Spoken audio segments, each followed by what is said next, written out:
in order for this to be a swift transition that doesn't harm whoever comes next and his electoral chances, they have to do this efficiently. They have to do this with grace. And Biden's senility and Biden's cynicism and Biden's stubborn pride and his spite-motivated attitude is causing this to not happen.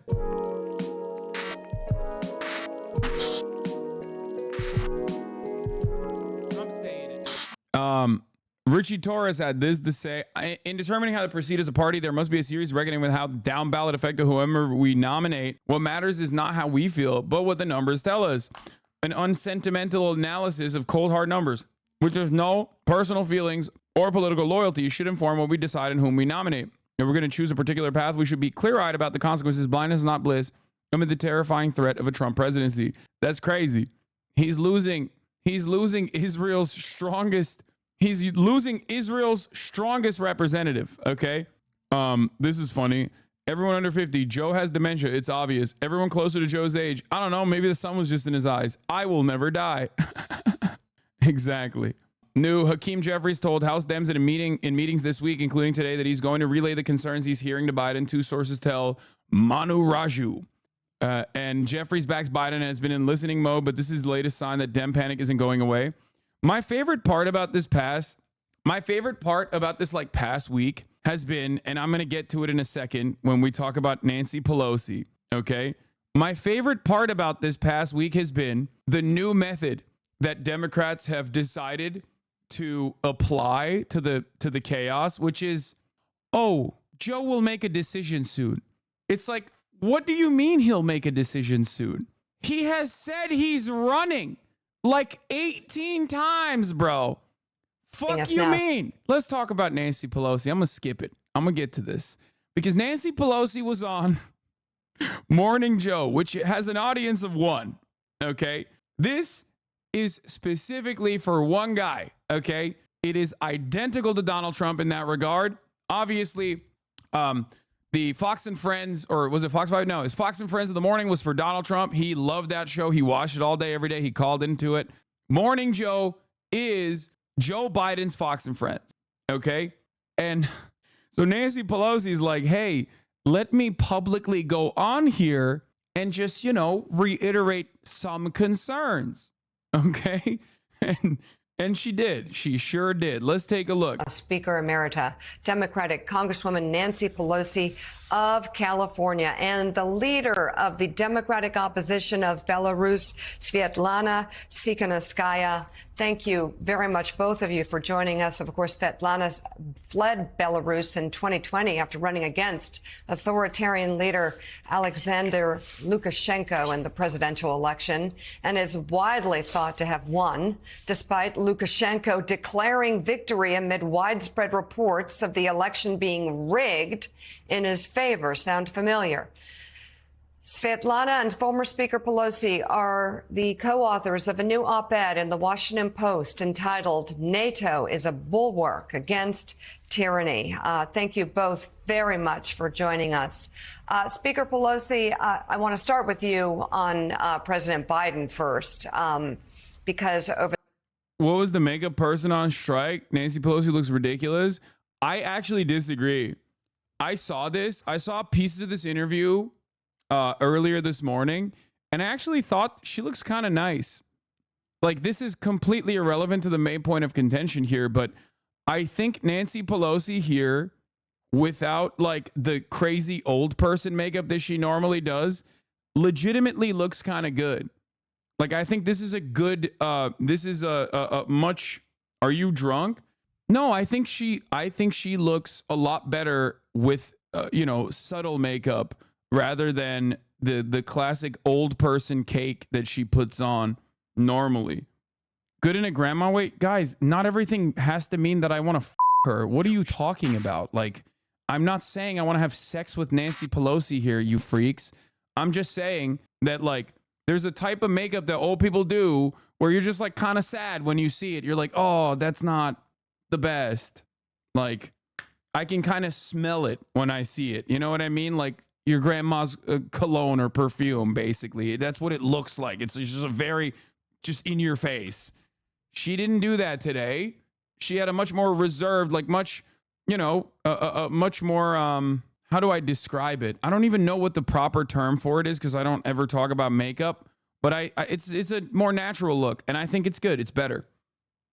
For the past 24 hours behind the scenes, there's been a lot of depression among Democrats, the phone lines burning up, concerned about his candidacy and whether or not he can win. And some even out loud are shaky at best about President Biden, whether or not he should step out of the race.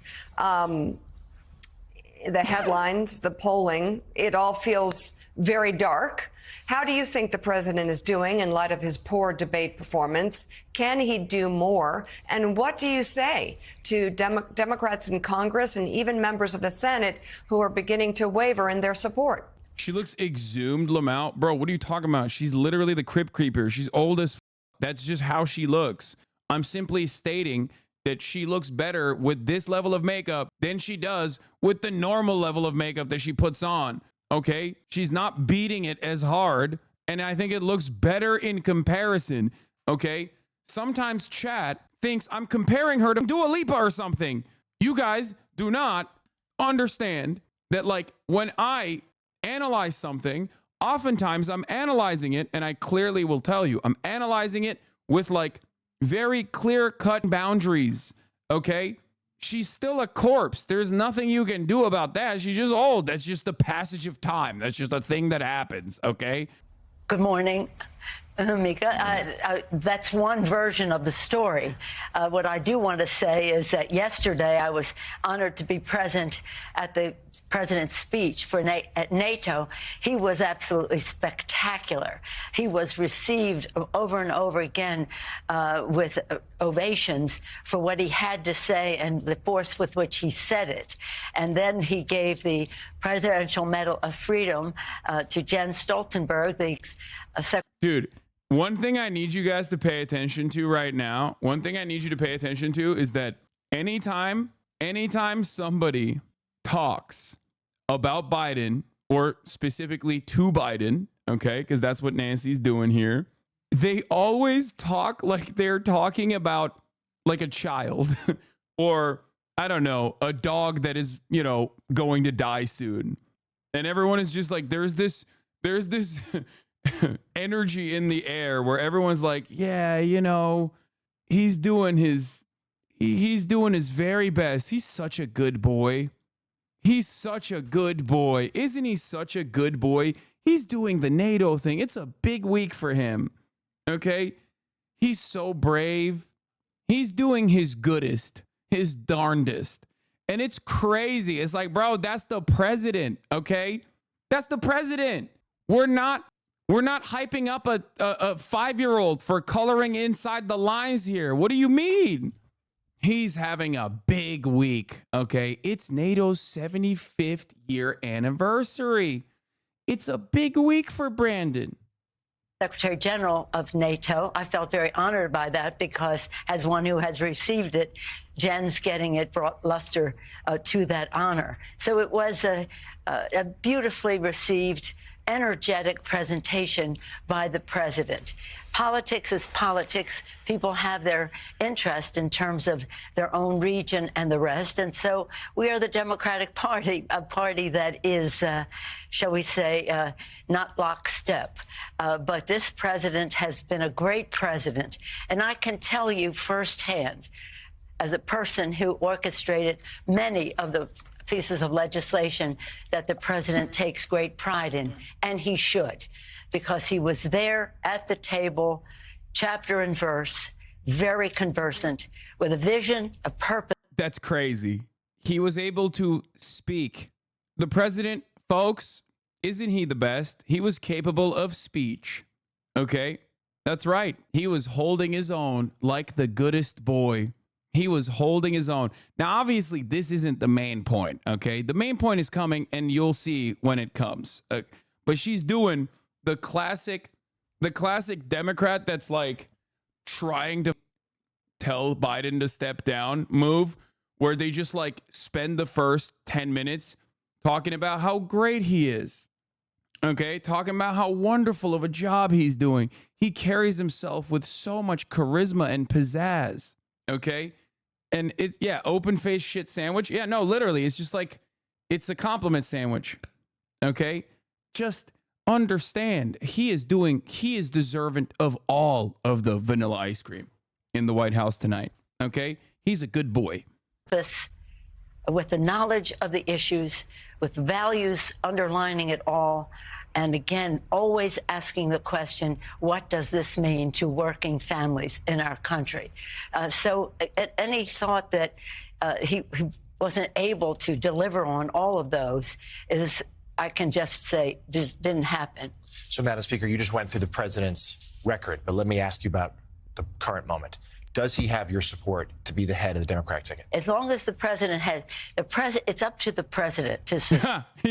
Look. This is the moment. Okay, pay close attention. President's record, but let me ask you about the current moment. Does he have your support to be the head of the Democratic ticket? As long as the president had it's up to the president to decide if he is going to run. We're all encouraging him to make that decision.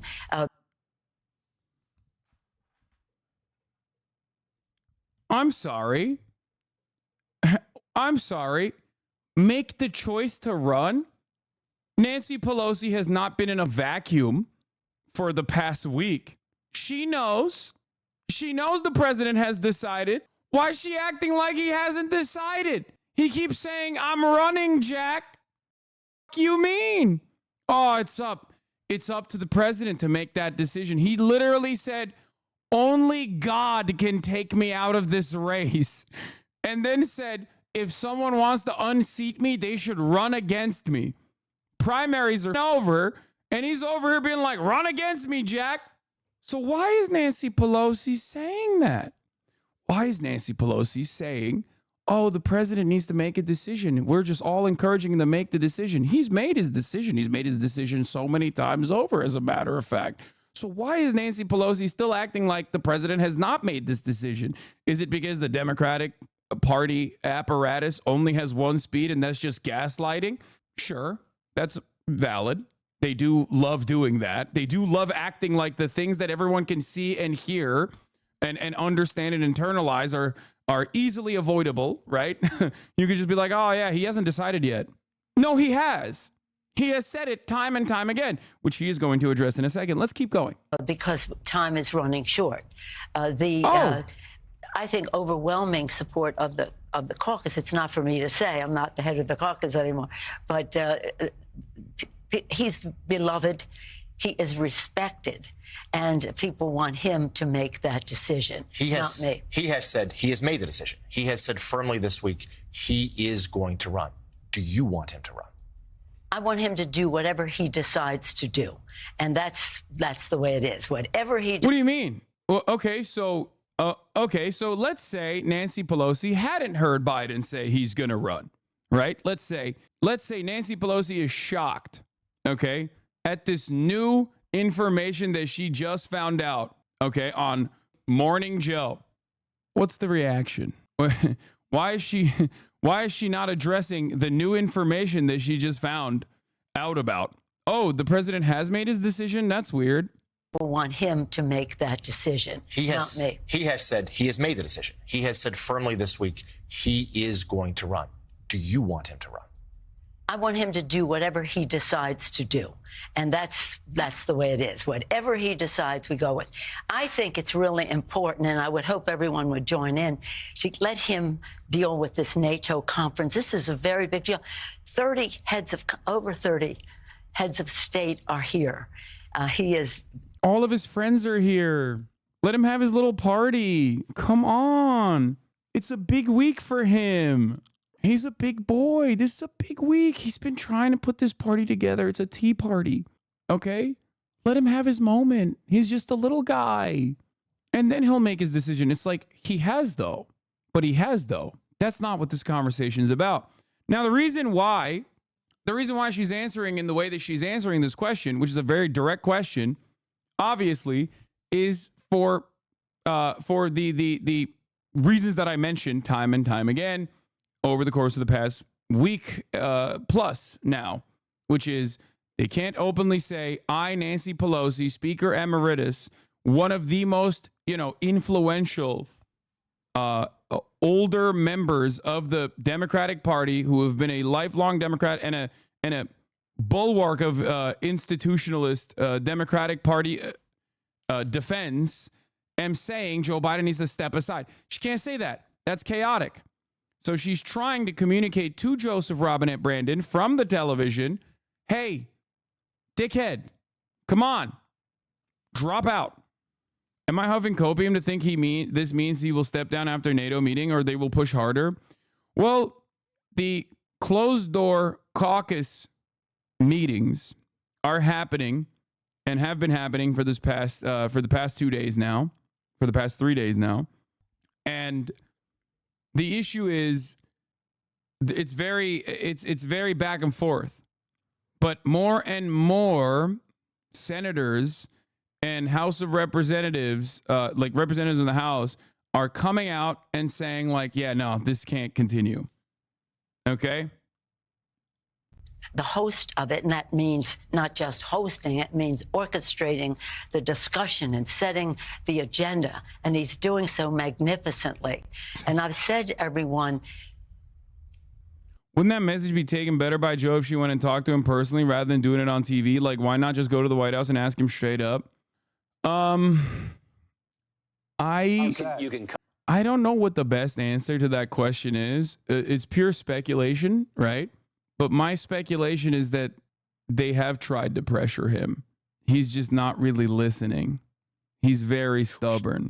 I think that he's being a little bit stubborn.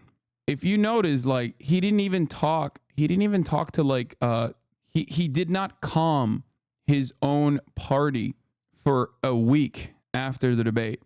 Like, he did not talk to anyone except for his closest staffers that have been with him for like 40 years, Jill Biden, and even Hunter Biden. And, that was pretty weird. And even then, since then, he's only talked to like a total of 20 Democratic Party members. Okay? So, situation is not great. What is this? So stupid. It's like when you ask your mom for a toy and pretend she hasn't said no the last 4 times you asked. It wasn't the answer you wanted, so you'll just ignore it and keep asking. Same strat. Yeah. I think that one House Democrat, a Biden ally, told me they think the White House and campaign will limit the president after this week. I think he'll survive the convention if he just limits himself at this point. This is obviously not what many of the other Dem lawmakers are calling for. Yep. They're hitting the la la la, I can't hear you button, which is funny because that did carry him across the finish line, or at least that carried him to a victory in the last primary. Okay. And I think that they're making a mistake in thinking that this will carry him to the convention. And then after the convention, it's just like everyone is going to have to defend whoever the Democratic Party candidate is. Wonderful stuff overall. Let's continue. Let's just hold off. Whatever you're thinking, either tell somebody privately, but you don't have to put that out on the table until we see how we go this week. But I'm very proud of the president, and I'm very proud to be here with Svetlana. I've been on this show any number of times, but I have to say it is such an honor to be with her, a champion of democracy, a courageous leader in a very dangerous situation. So I'm looking forward to hearing from Svetlana. Well, let's turn to you now. Thank you for being here. Tell us, what is here at the NATO summit? What is your overall message? What we are waiting from NATO countries now as people who are fighting against dictatorship, against atrocities in our country, against imperial ambitions of Russia, we need unity and decisiveness. Because the task of dictators is to split democratic world and to divide, not pursue them, not to provide assistance to those nations who are fighting to dictatorship. So we need unity and we need decisiveness, because very often... Yeah, the rest of this is NATO related. I don't really care about it as much right now. We'll get back to the NATO conversation in a little bit, okay? Some Democratic lawmakers are strongly backing the president, others voicing serious concerns as the president hosts the NATO summit in Washington, where his performance is going to be closely watched. Our senior congressional correspondent Rachel Scott is tracking it all on Capitol Hill. Good morning, Rachel. George, this morning, President Biden will be on the world stage trying to prove to his party that he has what it takes to stay in the race. It comes as some Democrats warn that if he remains on the ticket, Democrats will lose in November. This morning, with President Biden determined to stay in the race, Democrats facing a choice whether to stick with Biden or call on him to drop out. You're riding. But now a 7th House Democrat, Congresswoman Mikey Sherrill of New Jersey, calling on Biden to withdraw. As strongly as possible for new leadership so we could really prosecute the case against Donald Trump. And overnight, Senator Michael Bennet delivering this blunt warning. Donald Trump is on track, I think, to win this election and maybe win it by a landslide and take with him the Senate and the House. Sources tell ABC News Senators John Tester and Sherrod Brown. Yeah, I mean, here's Doggett, the first Dem that actually called for Biden to drop, said that Pelosi is keeping the situation very open, very fluid. The fact that she's raising these issues, leaving it out there, indicates, I think, her realization that we can't go forward without some greater certainty on a number of aspects of the president's future. Yeah. Nancy Pelosi could be like, no, it's a done deal. She could hit the AOC line, right? Nancy Pelosi could turn around and say exactly what AOC said and be like, Biden is the candidate. It's a done deal. Shut the fuck up. Let's move on. But she's not doing that. She keeps saying, oh, Biden's going to make a decision. Biden's going to make a decision. I don't think I'm being I don't think I'm holding out hope. Okay. I don't think I'm holding out hope and like huffing on copium when I see the insanity happening in front of our eyes unfolding as we speak. Okay. AOC is fivehead by being so pro-Biden that the establishment becomes anti-Biden. No, the squad and their unconditional loyalty to Biden is completely irrelevant in this conversation because they know that they have no momentum internally when it comes to internal party dynamics. They are literally, they're nothing. If anything, it might even prove to be a negatively polarizing force that causes the some of the holdouts to actually circle around Biden. LaMaFeo, you actually might be right, but you got to admit it's cringy to defend Biden. No, it absolutely is. Of course it is. But this is not a conversation that the progressives can have any statements on that will yield a productive result. Okay? That's why I kept saying over and over again, reiterating over and over again, that this is specifically for the establishment Democrats to decide on. Jill Biden might kill off Democrats who are saying Joe should step down since the Supreme Court okayed it. Yeah, okay. Also raised doubts about the president winning re-election when Democrats met behind closed doors. Do you still support President Biden? Said Ohioans have legitimate questions about what President Biden is going to do. That's not a yes. House Democrats met for hours too. Sources calling that meeting rough. Are you all on the same page? No. What do you mean you're not on the same page? They're not even in the same book. When all of it was over, Democratic leadership from both the House and Senate saying this. Right now. By the way, Biden's team strategy is to keep dripping appearances to delay calls to drop out. He has a Thursday meeting, a big boy meeting, as John Kirby said. He has a Thursday press conference at night. Okay, so remember that. And now he's announced that he's going to do a Lester Holt Monday night conversation, primetime special, 6:30 p.m. Eastern. The primetime special is at 9 p.m. Eastern. So they're doing this because they're running out the clock. Not until November. Remember, this is something I already mentioned. They're running out the clock, not until November. They're running out the shot clock until the convention. This is unimaginably selfish. Okay? It's unimaginably selfish. Hold on. I'm going to quote tweet this. But until the convention, such a robust democracy in America, Lamau. I know. It's great.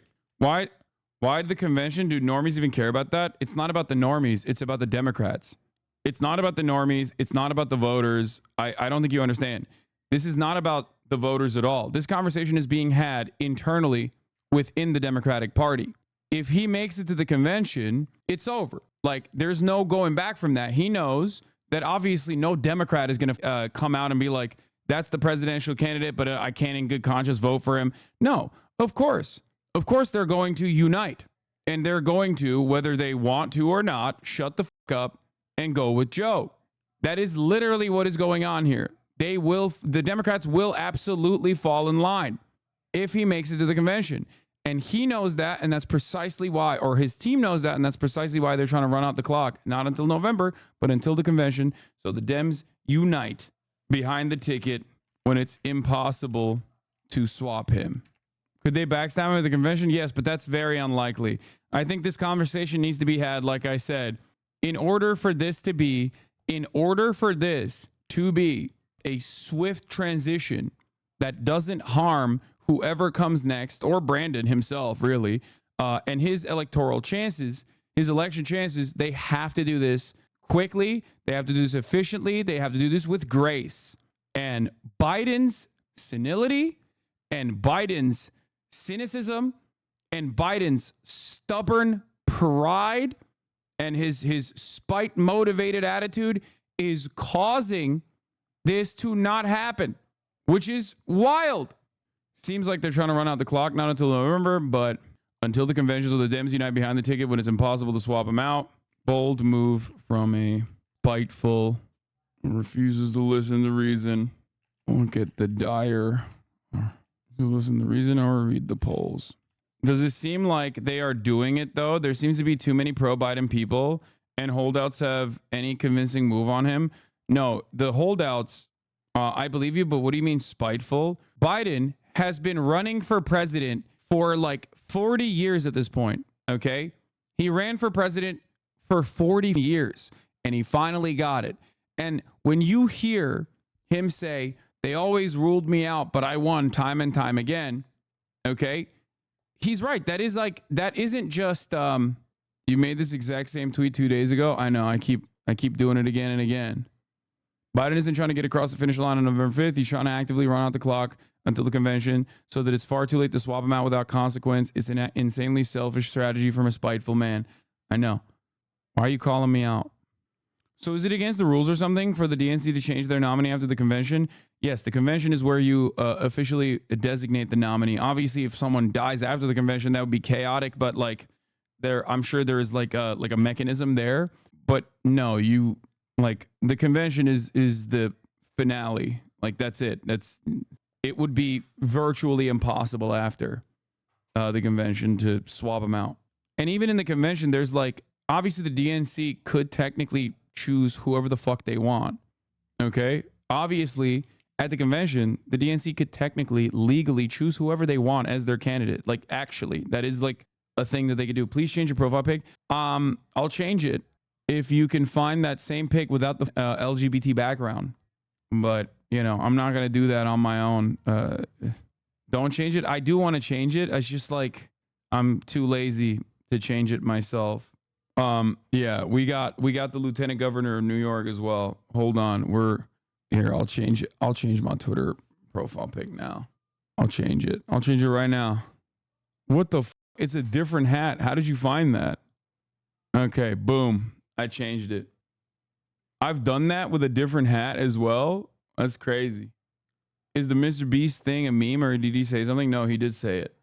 Did you cover the Clooney article yet? No, not yet. You're just a one-trick pony? President Biden is the nominee, and we support the Democratic nominee. Are you confident that President Biden has what it takes to win in November and serve the next 4 years? As I've said before, I'm with Joe. All of it putting some members who have concerns in a box. We have no choice but to, support him as our nominee and make the best of a complicated situation.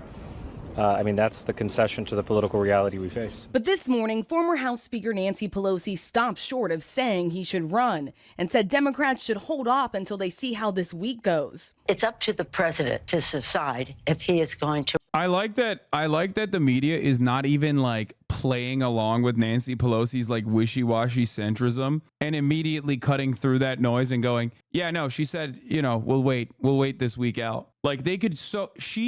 delivers that statement in a way that allows the media to cover it as like Nancy Pelosi reaffirms her commitment to Biden. You know what I mean? But nope, they're not even doing that. They're just straight up going, nope, she meant wait for the week to end. To run. We're all encouraging him to make that decision because time is running short. Democrats are closely watching how Biden performs on the world stage during the NATO summit. We gather to proclaim NATO is ready and able to secure that vision today and well into the future. The president's rival, former President Donald Trump, has largely remained out of sight, returning to the campaign trail for the first time since the debate. It doesn't matter who they nominate because we are going to beat any one of them in thundering landslides. So back here on Capitol Hill, most Democrats telling us they're accepting the reality that even if they have concerns, there's really not much they can do about it. The president is vowing to stay in the race. Democratic leadership is rallying behind him. One thing that Democrats are watching tomorrow, that press conference that the president is expected to give, where he's expected to take a number of questions from reporters, George. And Rachel, Donald Trump closing in on a VP pick. Yeah, Donald Trump's advisors say that he is expected to announce who his running mate will be by next Monday. That is just as the Republican National Convention gets underway. Sources tell us it is down to a final three: Senator J.D. Vance, Senator Marco Rubio, and North Dakota Governor Doug Burgum. But sources tell us as of this morning, Trump has still not made up. I'm such a burger boy, dude. I am literally, I'm out of my goddamn mind with this burger nonsense, okay? I'm holding out hope. I'm holding out hope. I'm holding out hope. He can win if you vote for him, chat. Doug Burgum, let's go. Burger Maniacs, rise up. Burger Boys, rise up. We're out here. North Dakota heads, okay? Doug Burgum mentioned, you voting Trump Burger? If he puts Burgum on the ticket, maybe. Who knows, man? Who knows? I'm from ND and that's embarrassing. No, it's not. North Dakota, best Dakota. Burgum is going to be the pig literally because he's a rich pussy. No, I don't think Burgum's going to be the pig. I think it's going to be J.D. Vance. But that's, I think it's going to be J.D. Vance. But I've been saying it's going to be J.D. Vance for some time now. But I do love Burgum personally. I've been a Burgum maniac for a while. Okay. Burgum maniacs in control. Why do you like Burgum? Who is he? It's a meme, man. It's just... He's the governor of North Dakota, our best state. He's the governor of the most important state in America, North Dakota. Okay? He also sold his company to Bill Gates. He's like a billionaire. He's a real socialist. He paid people $20 to donate $1 to his campaign. Yeah. That's real socialism. And he will do that. Okay. Trump said Marco when talking about beating Trump at a rally. I don't know if it was a slip or something. I would be shocked if he went with little Marco, dude. Are you kidding me? Yes, I know there's a new interview coming out with NBC. Okay, I know. All right, let's continue. Trump also popping off yesterday in Florida at his rally, turned around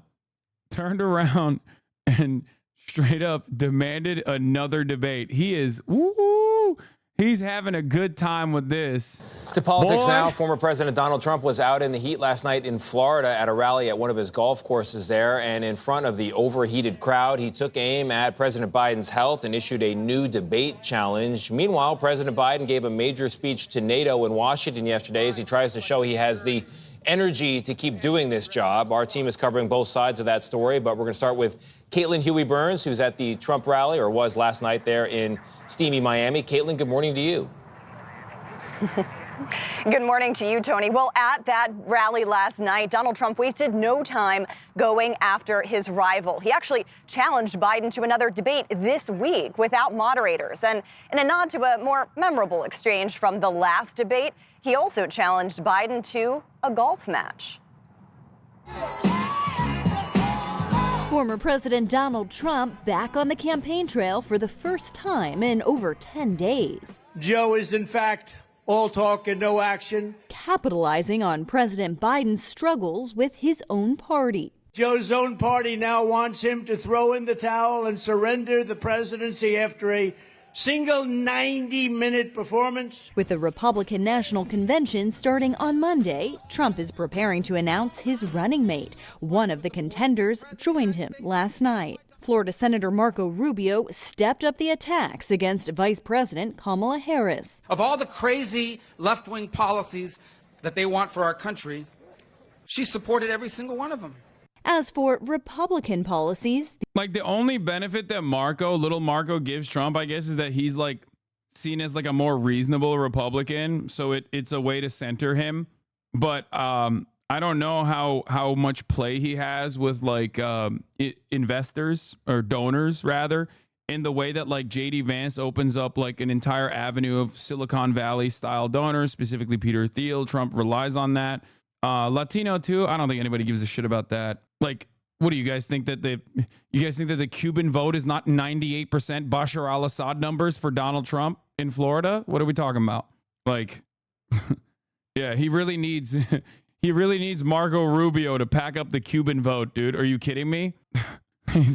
That's fine. Okay. He doesn't need Marco Rubio for that shit. the RNC approved a platform this week that makes no mention of a decades-long call for a national abortion ban, and adopted Trump's stance that laws governing reproductive rights should be left to the states. Also on Tuesday, Nikki Haley, who challenged Trump for the nomination, encouraged her delegates to move their support to Trump, saying the convention is a time for Republican unity, adding Joe Biden is not competent to serve a second term. But Trump supporters are more than happy to run against him. I saw a different Trump the last debate, which was nice. He was a little bit mild-mannered, not as boisterous, not as angry. Do you want Biden to run against Trump? Absolutely.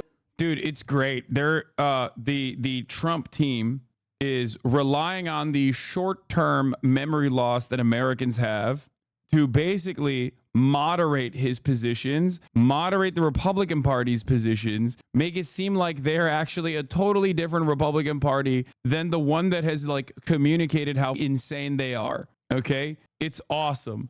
Like you look at their policies, you look at like what I mean, I guess like it's laughable because they purposefully usually don't mention policies in general and just go off of vibes and resentment and anger and, you know, wanting to kill migrants. But basically they're just like, hey, we're totally different, actually. Like, we promise. We're so different. We're so different than the way you think we are, you know? We promise we're different. What is this abortion stuff? We love abortion, okay? Project 2025, I don't even know what the fuck that is. What is Project 2025? What is that, like? What I don't even know what that is. Heritage Foundation? Never heard of it, okay? Never heard of it. We're pro-abortion, actually, pretty much. You know, abortion should be between a man, not a man. Sorry, abortion should be between a woman and her medical professional.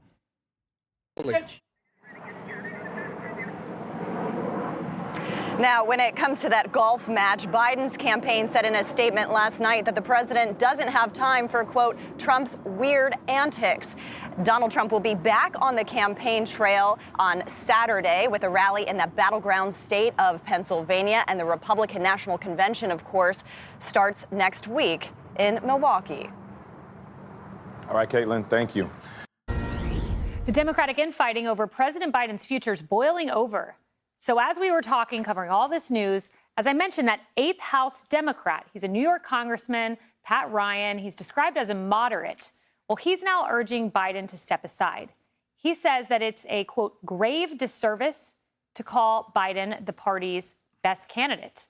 So he said that, but he also tied it to his fears about President Trump. He calls President Trump an existential threat. And a lot of Democratic commentators have made the point, so someone's an existential threat, but you're not putting up your best candidate. It doesn't make sense.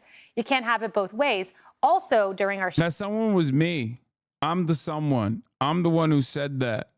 show, Senator Blumenthal, who just yesterday said Biden is the Democratic nominee for President of the United States. He has my support. He needs to aggressively make his case. Moments ago said this: I am deeply concerned about President Biden. So it's interesting. Pelosi comes out. She makes these comments. Jake Sherman says a bomb goes off on Capitol Hill. And now all of a sudden, the messaging is mixed. It's all over. So we're getting all of that. Exclusive new reaction. More to come about George Clooney's call for President Biden to bow out. Every congressman being chased down the hall. And here's what Tennessee Democrat Steve Cohen had to say on that. George Clooney just said in the New York Times that Biden needs to step down. Are you worried that now Democrats in Congress, you have Hollywood, are saying Biden is not mentally fit? George Clooney is a movie producer. He needs to produce movies. He's the movie producer. He also raised $14 million for your guy 3 weeks ago. So, yeah, you have that. Hey, everyone. I'm Emily Compar.